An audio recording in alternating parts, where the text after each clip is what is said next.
गेल्या 13 वर्षांपासून रखडलेल्या मुंबई गोवा राष्ट्रीय महामार्गाची पुन्हा एकदा चाळण झालेली पाहायला मिळते। आजवर या महामार्गाने 3000हून अधिक निष्पाप जीवांचा बळी घेतलाय। आता या जीवघेण्या मार्गावरून अनेक प्रवासी आपला जीव मुठीत घेऊन प्रवास करताना दिसतायत। या महामार्गावरील प्रवास म्हणजे जणू बोटीतून प्रवास करीत असल्याचा अनुभव येतोय। सध्या सुरू असलेल्या मुसळधार पावसामुळे मागील काही दिवसांपूर्वी मुंबई गोवा राष्ट्रीय महामार्गावर खड्डे बुजवण्यात आले। तात्पुरत्या स्वरूपातील खडी पुन्हा एकदा वाहून गेल्याने मुंबई गोवा राष्ट्रीय महामार्गाला तळ्याचं स्वरूप प्राप्त झालंय। त्यामुळे अनेकदा वाहन चालक खड्डे वाचवण्याच्या नादात वाहनच पलटी करताना दिसतात। वाहनात बिघाड होतोयच, मात्र कंबर, मान, पाठ, मणकादुखी सारखे आजारही बळावले आहेत। मुंबई गोवा राष्ट्रीय महामार्गावर यापूर्वी देखील खड्ड्यांमधून अनेक वाहनं हे खड्डे वाचवताना पलटी झालेली पाहायला मिळाली। रायगड लोकसभेचे खासदार सुनील तटकरे यांनी देखील 2 दिवसांपूर्वी या महामार्गाची पाहणी केली आणि अधिकाऱ्यांना खड्डे बुजवण्याच्या सूचना दिल्या। मात्र अद्यापही हे खड्डे जैसे थेच स्वरूपात दिसत आहेत।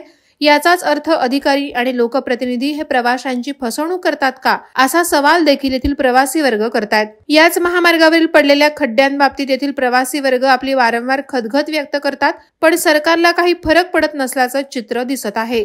मी आपण सांगू इच्छितो की ह्या मुंबई गोवाची एवढी वाईट परिस्थिती आहे की वडखळ ते कोलाड पर्यंत पूर्ण रस्त्यावरती खड्ड्यांचं साम्राज्य आहे। त्याच्यामध्ये खडी टाकलेली आहे, मुरुम टाकलेला आहे आणि रस्ता कुठला खड्डा कुठला हे काही समजत नाही। म्हणजे कबड्डीचं मैदान झालेलं आहे।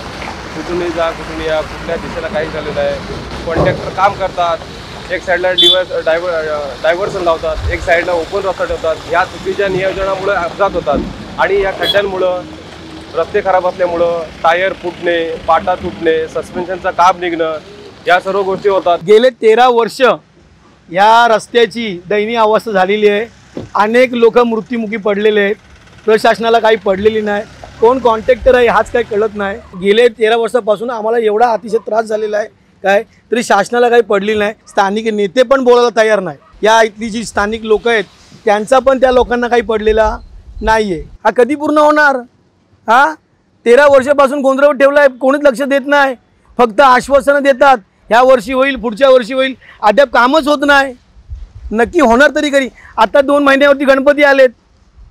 साखरमान्यांना किती त्रास होईल? ह्याच्यावरती फक्त आणतात खडी माती टाकतात, तेवढंच पुरता, नंतर तो परत आहे तशीच परिस्थिती, त्यात काही बदल होत नाही। आणि असं होईल तरी या लोकांना इथली तर अपेक्षा संपलेली आहे। वादळवारा लाईव्ह साठी धम्मशील सावंत, सुधागड। नवी मुंबई व रायगड जिल्ह्यातील ताज्या बातम्या आणि घडामोडींसाठी सबस्क्राईब करा वादळवारा लाईव्ह चॅनल आणि दाबा बेल आयकॉन।